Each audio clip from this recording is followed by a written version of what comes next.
Yesterday, the President and First Lady first headed to Chicago to tape an episode of The Oprah Winfrey Show.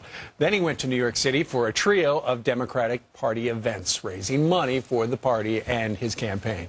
Sean Spicer, Communications Director for the Republican National Committee, joins us live from D.C. Sean, good morning to you. Good morning, Steve. How are you? I'm doing okay. So there you got the President of the United States yesterday about 9:45 in the morning saying, we don't have time for this silliness, and then he goes and does some silly stuff like tapes Oprah.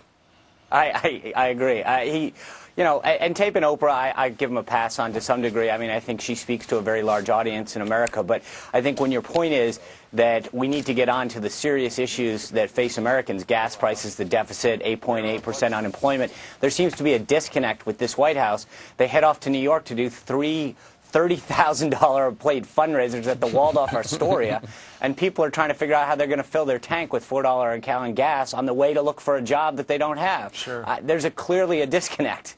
Listen, we all know about grassroots funding, and it's not just about the presidency, but the president does not have an opponent for a year, does not have a Democratic challenge. Don't you think, if you compare it to past presidencies, Democrat or Republican, there would be more governing and less fundraising? Oh, I think you're right on, Steve. I mean, there has been a lack of leadership and a major disconnect with the American people when it comes to dealing with the issues that they care about.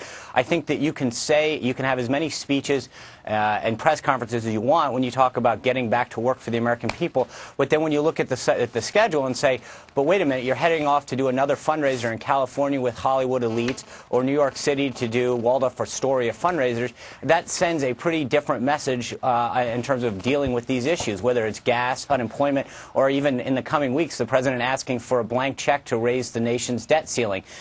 You've got to at least show that you're trying to solve some of these problems, and the leadership is not there. All right. You're there. Sean Spicer is down in our D.C. bureau today. We thank you, sir, for joining us live. Thank you very much, Steve. Okay, next on our